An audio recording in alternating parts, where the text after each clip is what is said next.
Hey everybody, welcome to Airsoftology Mondays, the show that answers your questions, helps you out in a pinch, and also tells you what female actress I most resemble. Yikes. I'm your host, Jonathan Higgs, and welcome back. If you guys missed last week's episode, it was nuts. You guys really piled in on the comment section about Polar Stars and what's going on in some of the fields around the country, around kind of the restrictions, the banning, and kind of segregating Polar Stars away from the rest of the airsoft population. So it was really interesting to see what you guys had to say about that, both on either side of the conversation. Some of you guys were really against Polar Stars. Some of you guys were vehemently for it, and then everything kind of in between. So it was really good to have that discussion. And that's why we do this show. I love the discussion down in the comment section. Also, before we get kicked into the questions, which is what you're really here for, I want to get a couple updates. First off, this week I do have 2 reviews coming out that are going to be this week. I'm not sure which one's going to be out first, Wednesday and Friday. So I have Polar Star, go figure, a Polar Star review coming up this week of my personal Polar Star, the one that I run that I actually sent off to have Polar Star build out for me. And then as well as a really cool, the Mateba, you guys maybe saw a couple episodes ago of Mondays that I kind of teased. The review for it is going to be up this week as well. I'm going to try to maybe squeeze in a third one. I've got a couple things. I've got a rail I'm looking at from Airsoft GI. It's pretty cool M-Lock rail. I'm going to try to get that one squeezed in this week as well. We'll see if I can get that in before we cap out the week. Maybe a surprise Thursday review or something like that. And of course, it's summer, which means stuff's starting to pour in, and I've got some new stuff. I want to show you guys what's going to be coming down the pipeline. These just came in. In fact, right after I filmed Mondays last week, they showed up. So I've got a HK45 pistol. This is made by KWA. It's actually licensed by Umarex, and Elite Force / Umarex sent it over to me. So I've been kind of starting to run it through the paces for the past week here. And this one, because I don't have too many gas blowbacks, so this one's gonna be kind of interesting. This is the gas blowback UMP45 by licensed by Umarex as well. So I'm really interested to get this one out. I have not fired this one yet. It's not even been tested yet. Took it out of the box, kind of really gave it a good once over, but I'm curious. I'll tell you right now, it's lighter than I expected, which I do like for such a small weapon. Usually these UMPs or any of the submachine guns are a little heavier. So I got this one coming up as well. You know, usual, like I like to at least give 2 or 3 weeks of work on these before I get a review out. That way I've got some time. Also, what happened last week, I don't know if I told you guys about this or not, I have an AK from G&G coming in too. Actually, it's already in, it's already going through the paces. So I've got a lot of gun reviews coming up. I know it's been like more accessories here of late, but a lot of guns are coming down the pipeline. Also, before we get into the questions, one more thing, patches. I do have, I'm gonna spin around here. Patches are in stock at the store, so if you guys want to hit it, it's airsoftology.com/store, and you can pick these up $7 shipped anywhere in the world. Worldwide, shipping is included free. So if you guys want to help support the show, I've got them up on the site, ready to ship. But enough of me hawking my wares, it's time for what you're really here for, and that is your questions. King Zaz writes, "Hey John, I need advice on becoming more aggressive in CQB or CQC, and I'm tired of people yelling at me to go get the objective." Ah, the armchair generals at it again. I've played a lot of places. It's really easy for some players, and I'm sure all you guys know exactly this pain.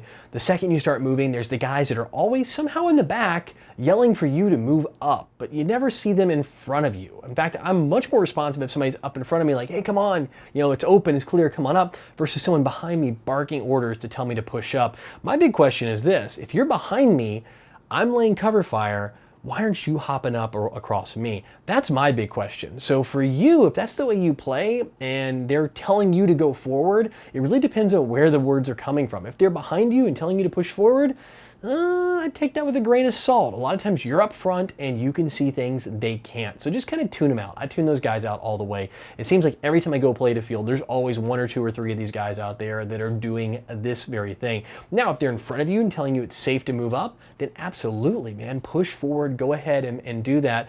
When it comes to level of aggressiveness, I wouldn't worry about it so much. Some people play differently. You don't always have to be rushing in and trying to power slide in and get that flag up if you're playing like indoors or whatever. For me, I play usually mid. I find myself kind of falling back, pushing forward, and watching the lanes and helping the more aggressive and fast players. That doesn't mean I'm not going to go run into a building and shoot a bunch of guys up, because I'll do that as well. And there's a lot of times where you'll make that sacrifice for your team, especially if you have unlimited lives. Go ahead, man, rush in and try to get that sacrifice. And then when you respawn back in, you have some intel you can share once you're back in and alive. what's going on with the players once they're up that far. But yeah, as for aggressiveness, kind of look at what I said earlier, and if the commands are coming from behind, take them with a grain of salt. I'm an Airsofter 51 writes, lately I've been seeing a lot of people with backpacks and bulky gear on. I personally have never used a backpack. How easy is it to tell a hit? Do you find a problem with people not feeling it with a backpack? So actually I've started running backpacks, especially with my Polar Star, any kind of HPA guns, and I've seen people run backpacks at my local field, outdoor field. It's actually at 32, 34 acres, so it's a pretty good sized field. I think they do have their benefit. My backpack is actually rather small. In fact, hang on, I think I got it. Yep, I do, right here. Does that knock everything over? It's a little tactical tailor.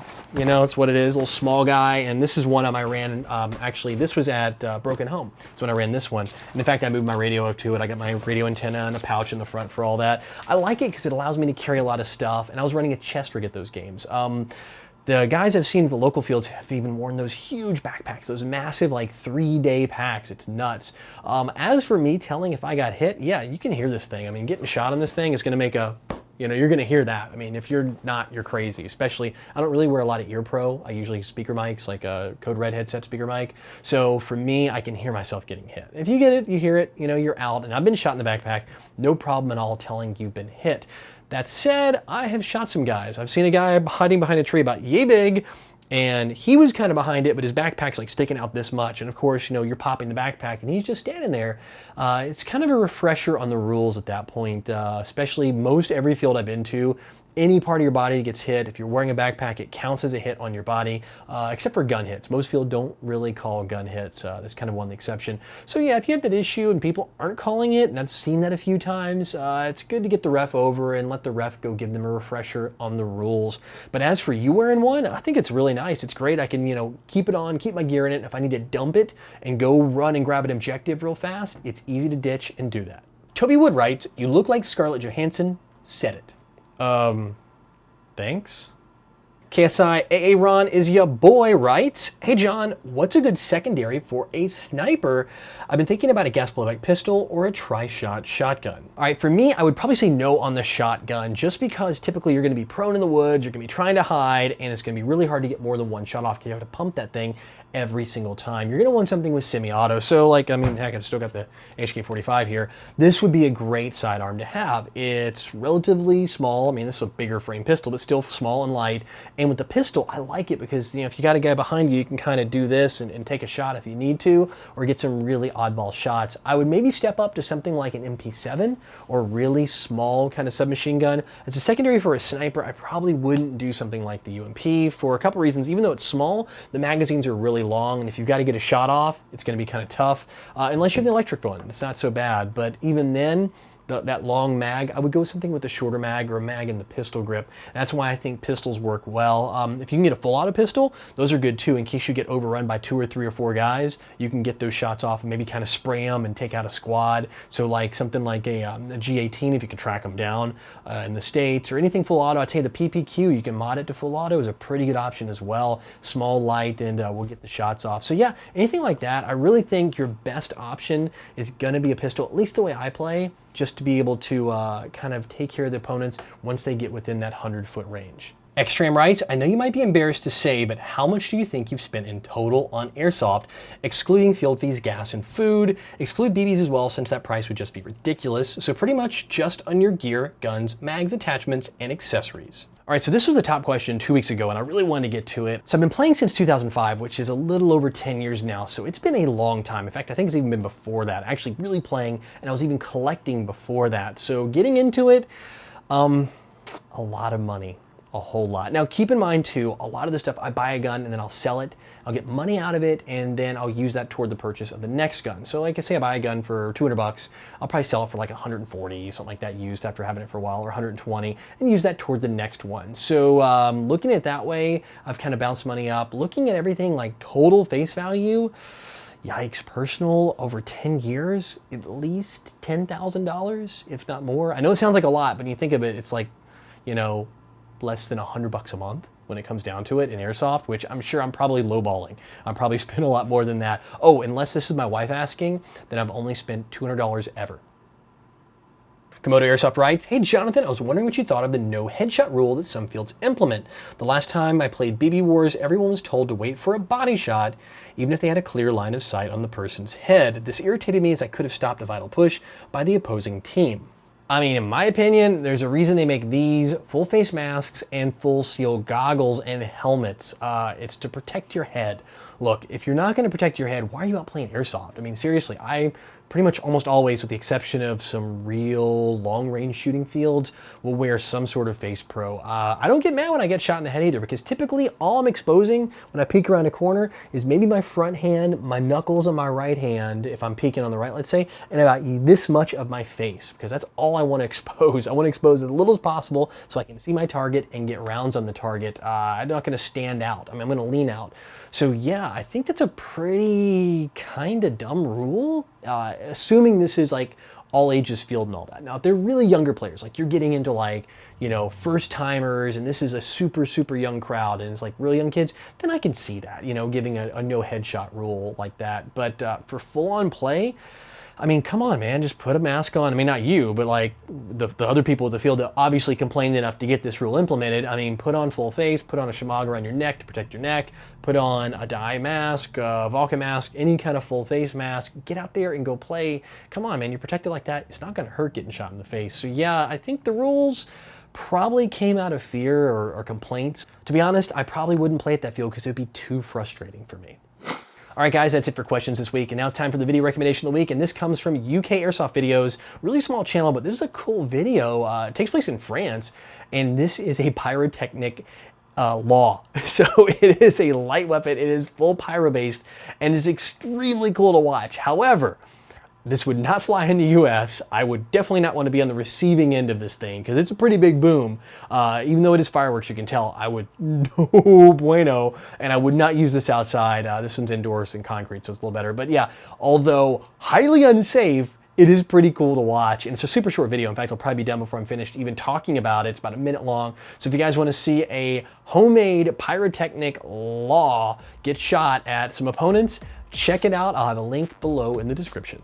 Well, guys, that is it this week for questions. As always, I love the questions you guys ask. I wish I can get more on the show. I mean, the show could be 5 hours long if I went through all the questions I really wanted to get on the show every single week. But no matter what, keep putting them in the comment section below, and that's the secret. Put them down there, vote up your favorites, and I'm gonna get them on the show. And don't be discouraged if yours doesn't make the show. I mean, we're getting like 500 or 600 comments, and I can only squeeze, you know, 5 or 6 on the show, so it's about 1%. So just keep putting them down there. I read every single one. I try to respond to some that may not be great to get on the show, but need your response. I try to do it when I go through for the show, but keep putting them down there. I remember them, and the more I see them, I'll make sure I get them on the show. Like some of them this week were from a couple weeks ago, and I wanted to make sure to bring those back. So guys, I love your questions, and I also love you guys helping each other out because we get so many questions. I know I can't answer them all. You guys help each other out a bunch in the comment section below. I always say it, every week I say it, I love what you guys do down there. Also, stay tuned this week. I do have those 2 reviews coming up, maybe a third. I think I'm gonna get that rail in. And then of course, patches, if you wanna help the show. I know it's shameless, I'm terrible. And until next week, go out, play some airsoft, buy some patches, have some fun, but no matter what you do, call your freaking hits.